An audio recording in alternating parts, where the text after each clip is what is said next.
बोल रहे हैं ना तो आप मत लो खाना। तो नहीं फिर तो हटाना आपको जब नहीं बोलना है तो मत लो खाना। मत कर। आपको जब नहीं बोलना है तो मत लो खाना। वो जय श्री राम बुलवा के खाना दे रहे हैं तो आपको नहीं बोलना है, आप मत लो खाना। जय श्री राम बोलना है, बोलना पड़ेगा। हट जाए थे। बोलो अंकल, बोलो, आप बोलो बोलो बोलो। आप बोल के दो, आप बोल के दो। मतलब क्या वीडियो क्यों बना रहा है? गाली भी दे रही है। नहीं सही है, सही है। गाली दे रही है ना वो। जाकर के बोलते जिसको राम नहीं बोलना लाइन में खड़ा नहीं हो, बाहर निकल जाए पीछे किसी। ऐसे लोग संविधान के अधिकारों को कुचलने का कार्य करते हैं। जब हमारे भारतीय संविधान में ये लिखा हुआ है कि हमारा भारत देश एक धर्मनिरपेक्ष देश है जिसमें सभी नागरिकों को अपनी रीति रिवाज के अनुसार अपने धर्म को मनाने की आजादी है, तो फिर किसी की क्या मजाल है कि कोई व्यक्ति अपने धर्म को किसी दूसरे व्यक्ति के ऊपर अपने धर्म को सौंप सके। ऐसे लोग समाज के अंदर जातिवाद मजहब फैलाकर विष घोलने का कार्य करते हैं। समूचे भारत देश में हिंदू मुस्लिम के नाम पर झगड़े हो रहे हैं। हमारे देश के अंदर हमारे देश की जनता के लिए शिक्षा, स्वास्थ्य और रोजगार के मुद्दे की जरूरत है। जब तक एक राजनीतिक लोग अपने मंसूबों में कामयाब रहेंगे तब तक देश की जनता शिक्षा, स्वास्थ्य और रोजगार के अधिकारों से वंचित बनी रहेगी।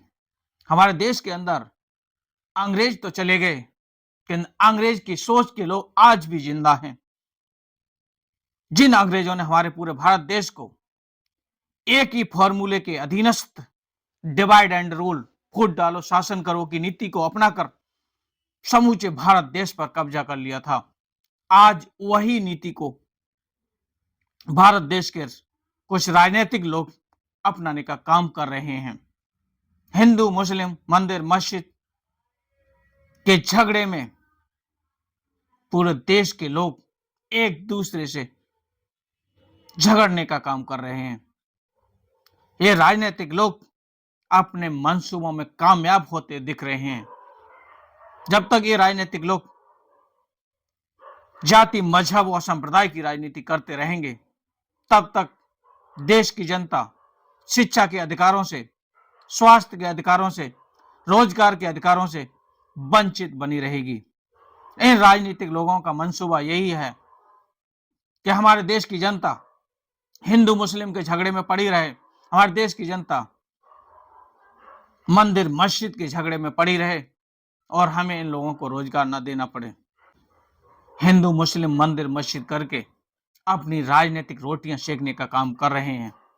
आज नहीं तो कल, कल नहीं तो परसों, नहीं तो भविष्य में हम लोगों को इन दूषित मानसिकता वाले लोगों की, इन अंग्रेजों की सोच वाली मानसिकता वाले लोगों की सोच को समझना पड़ेगा और हम लोगों को, सभी धर्म के लोगों को एकत्रित होकर के अपने जो मूल अधिकार शिक्षा, स्वास्थ्य, रोजगार के होते हैं, जिनके लिए इन नेताओं को बड़े बड़े संवैधानिक पदों पर बैठाया जाता है, इनसे वो मांग करनी होगी।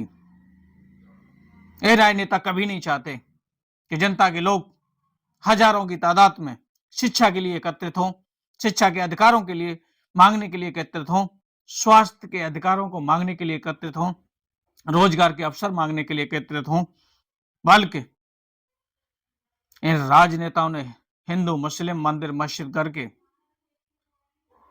इन झगड़ों में हजारों की तादाद में लोगों को किसी दूसरी दिशा में भेजने का काम किया है।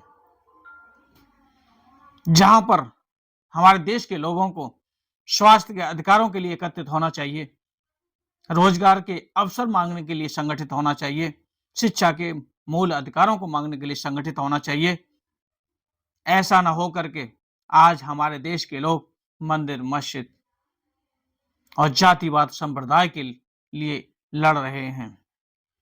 इसमें नुकसान जनता का ही है। चाहे हिंदू मुस्लिम को मारे, चाहे मुस्लिम हिंदू को मारे, या फिर कोई और संप्रदाय का व्यक्ति एक दूसरे को मारे, इसमें मरना तो जनता को ही है। राजनेता कोई नहीं मरने आने वाला। राजनेता तो आपकी अर्थीयों पर अपनी सियासत करने का काम करेंगे।